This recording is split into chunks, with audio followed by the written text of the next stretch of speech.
is the second homework help video for Chapter 6 for statistics.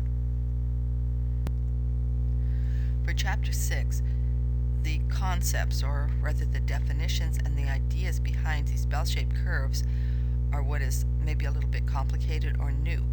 Once you get that idea, solving the problems is trivial. So I'm going to start here with a special kind of bell-shaped curve.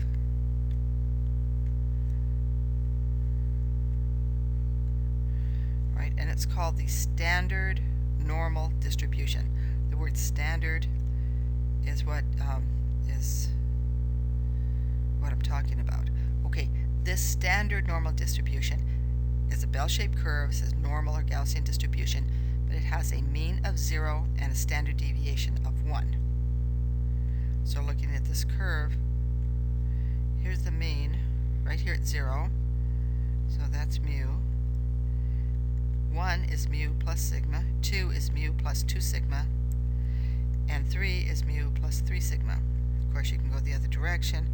Mu minus 1 standard deviation is negative 1. Now the areas under this curve are just as they are for any bell-shaped curve.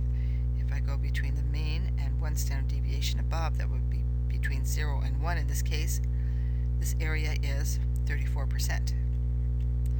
So all the standard areas are the same.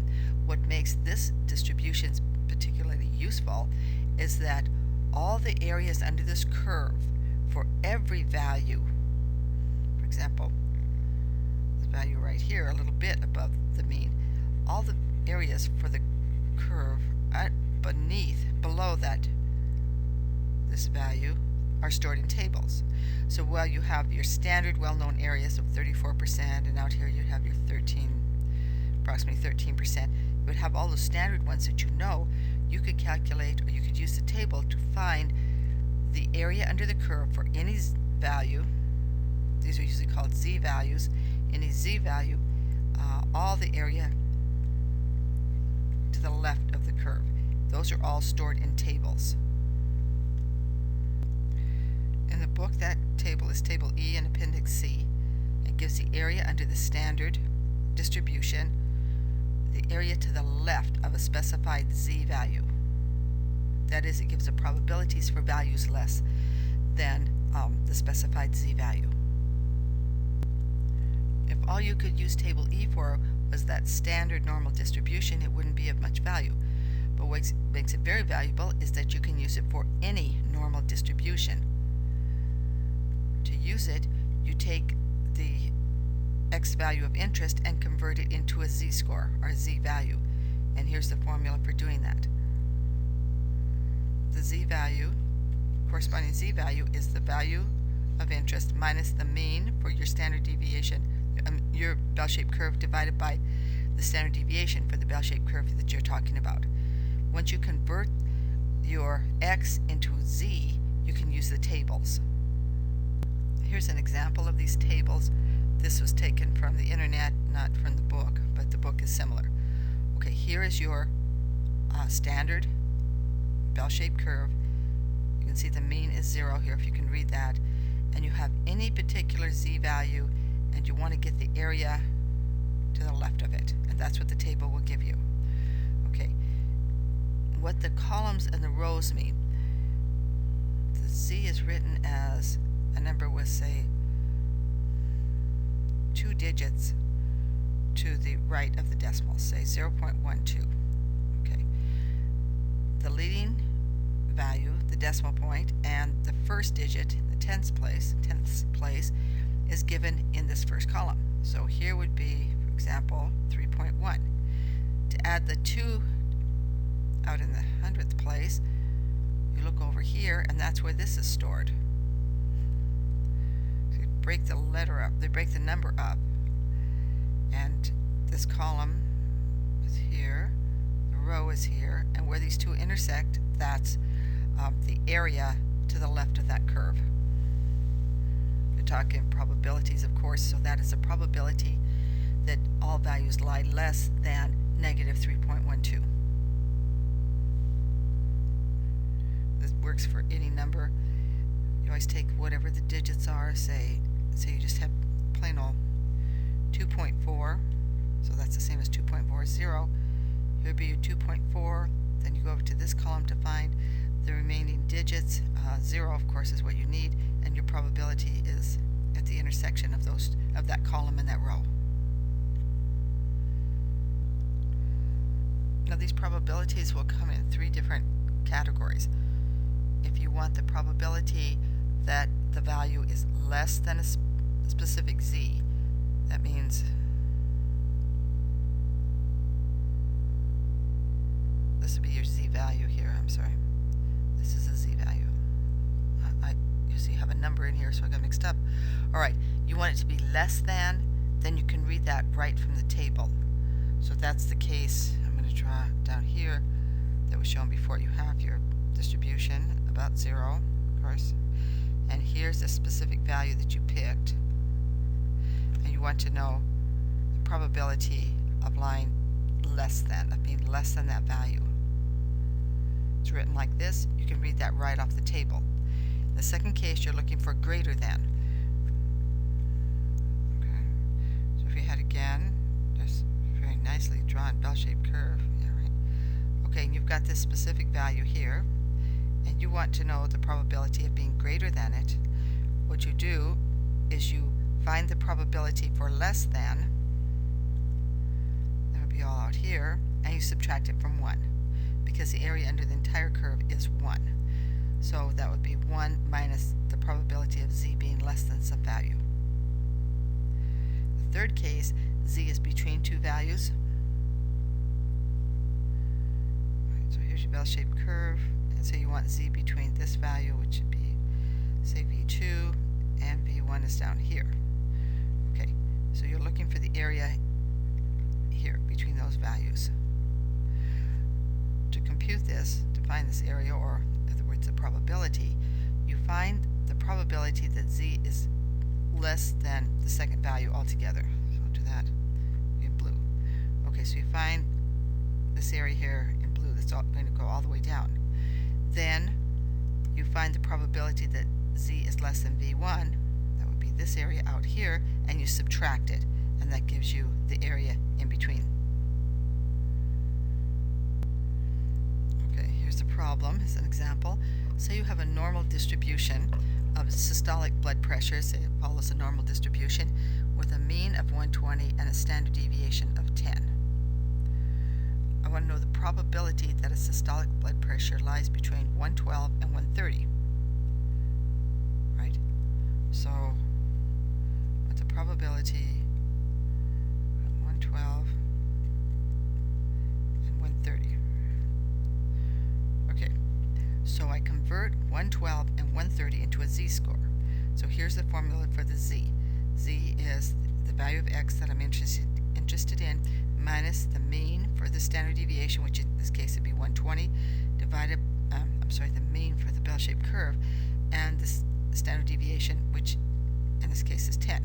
So you see the 10 here, you see the 120 here, and the 112. So 112 gets converted into a z-score of minus 0.8. You do the same for the 130. This shows you how to use this little formula for z-scores. So z is 130 minus 120 over 10. That ends up being 1. So this scales the normal distribution, those values, down into the standard deviation where we can use the tables. Alright, so here's the problem again. The problem is that the probability that x lies between 112 and 120.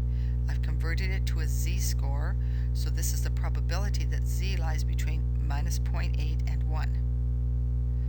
So to find this probability, I find first the probability that z is less than 1.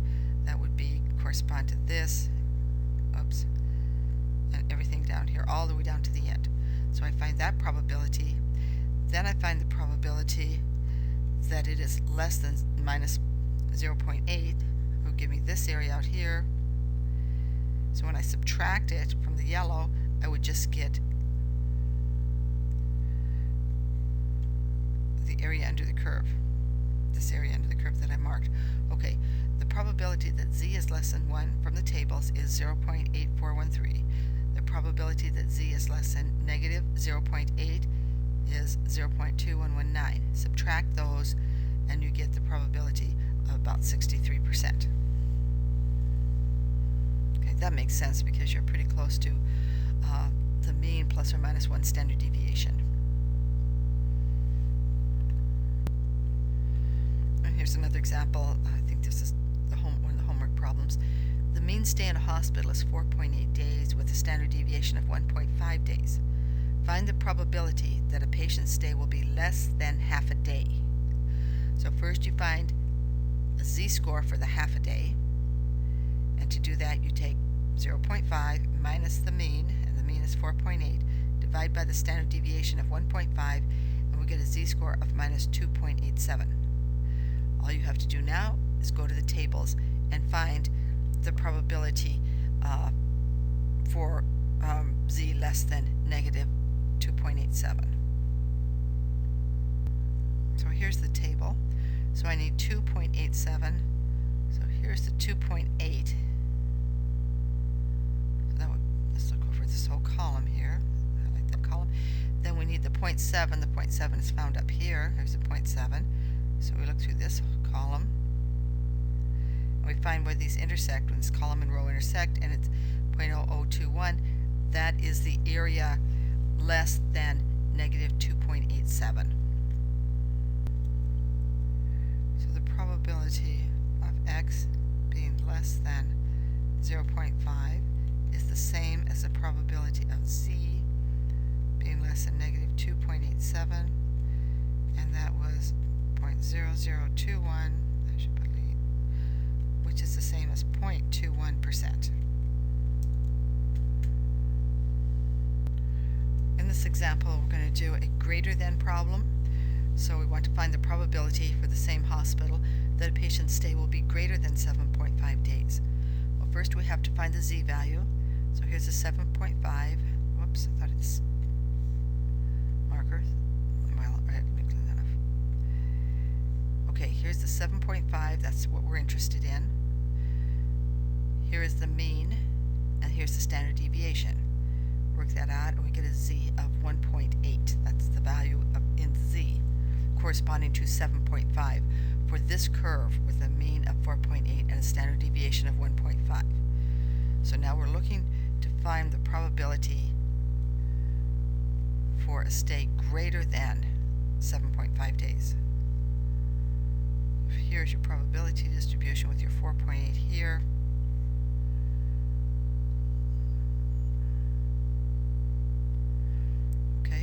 And we have 1.8, and we want to find that area. So to find that area, we notice that the table gives us this area. Whoops, it didn't go.